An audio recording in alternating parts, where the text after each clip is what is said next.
ఏ ప్రతిదీ అంతా మన మంచికే అనుకుంటే ఆ మంచి కోణంలో నుంచి చూస్తే ఇప్పుడు శ్రీవారి లడ్డూకు సంబంధించినటువంటి వివాదంలో ఒక మంచి కోణాన్ని మనం ఆవిష్కరించవచ్చు. ప్రసాదాలకు సంబంధించి ఎవరికీ పట్టింపు లేదు, క్వాలిటీ ఉన్నా ఉండకపోయినా తినేస్తున్నారు. పులిహారలో సరిగ్గా లేకపోయినా, లడ్డూలో సరిగ్గా లేకపోయినా, ఇంకే ప్రసాదంలో సరిగ్గా లేకపోయినా భక్తులు భక్తితో తినేస్తుండటం వల్ల దాని టేస్టు, దాంట్లో ఉండేటువంటి క్వాలిటీ గురించి ఎవరు ఆలోచించట్లేదు. దీన్ని అడ్డు పెట్టుకుని ఆలయాల్లో ఉన్నటువంటి ఆ సరుకుల కొనుగోలు అధికార యంత్రాంగాలు, అలాగే డబ్బులు రిలీజ్ చేసే అధికార యంత్రాంగాలు, అట్లాగే ఈ సదరు వ్యాపార సంస్థలు టైఅప్ అయిపోయి నిర్మోహమాటంగా తమ తప్పులు తాము చేసేస్తున్నారు. అంత నాణ్యత లేని వెరైటీలు వీళ్ళు టెండర్లు తీసుకుని మరి ఆ టెండర్లకు తక్కువకి ఇస్తున్నట్టు కోట్ చేస్తూ తక్కువ నాణ్యత కలిగినటువంటి ఇస్తున్నా అది కలిపేసి ఇస్తున్నారు, తినేస్తున్నాము అని ఏమన్నా భగవంతుడు ఫీల్ అయ్యి ఉండాలి.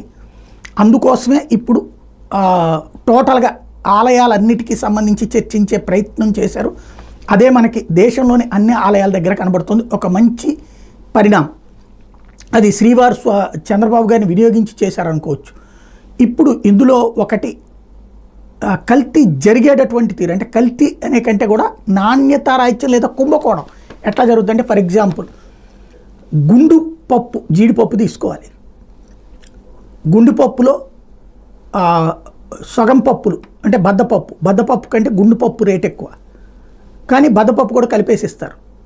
పైనంత గుండ్లు ఉంటాయి, లోపల బద్దలు కలిపేసి ఉంటాయి. ఎట్లాగూ గుండుని గుండుగానే వేయరు కదా మనకి, అది ఎట్లాగూ కట్ చేసేస్తారు కదా, కాబట్టి దాని ఆధారంగా అది వెళ్ళిపోతుంది అంతే. ఇక్కడ రేటు భారీ తేడా ఉంటుంది. నెంబర్ 2, కిస్మిస్ ఉంది. ఎట్లాంటి తేడా చేస్తారంటే, తొడిమ తీసిన కిస్మిస్ వేయాలన్నటువంటిది రూల్. తొడిమ తీసిన కిస్మిస్ అనేటటువంటిది టెండర్ పిలుస్తారు, కానీ తొడిమలతోనే కిస్మిస్ వస్తుంది. ఒక 100 కిలోల కిస్మిస్ అనుకున్నాం అనుకోండి, ఈ తొడిమలు కనీసం ఓ 10 కిలోలు ఉంటాయి. ఆ విధంగా డబ్బులు ఇక్కడ తేడా వచ్చేస్తుంటాయి. అలాగే దాన్ని ఏమంటారు, యాలకలు అంతే. తొడిమ తీసినవి ఉండాలి, కానీ తొడిమతో సహా ఇచ్చేస్తుంటారు. ఆ తొడిమలు తీసేవాళ్ళు అక్కడ మనుషులు ఉండరు, వీళ్ళు తీయించరు. అవి కూడా కలిపేసేసి కిలోల్లో కౌంట్ వేసేస్తారు. నెయ్యిలో జరిగేటటువంటి దాంట్లో ఒక ఆస్పెక్ట్ ఇంతకుముందే చెప్పుకున్నట్టు డాల్డా కలిపేటటువంటిది, లేదంటే కనుక ఈ నెయ్యికి సంబంధించిన దాంట్లో ఆవు నెయ్యిలో గేదె నెయ్యి కలపడం లాంటివి జరగాలి. అది మాత్రం పూర్తిగా మనం చెప్పలేం, ఎందుకంటే అది కల్తీకి సంబంధించిన దాంట్లో క్లారిటీ రావాల్సింది మాత్రం పంది కొవ్వులు ఇట్లాంటివి కలిపారు అంటే మాత్రం అది కుట్ర కోణం అవుతుంది.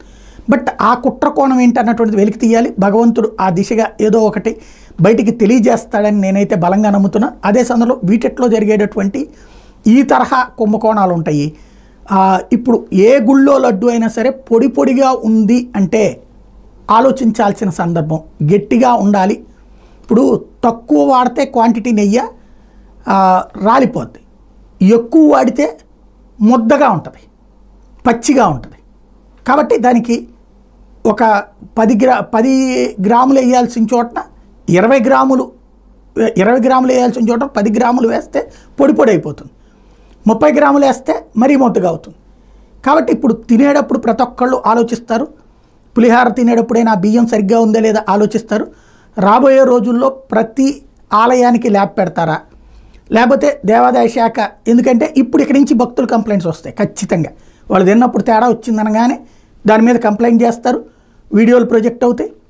ఇక ఒళ్ళు దగ్గర పెట్టుకుని ఆయా దేవాలయాలకు సంబంధించినటువంటి సిబ్బంది పనిచేయాలి. ఆ విధమైనటువంటి ఒక మంచి మార్పు దిశగా అడుగులు పడతాయేమో, భగవంతుడి సంకల్పం అదేనేమో, చూద్దాం.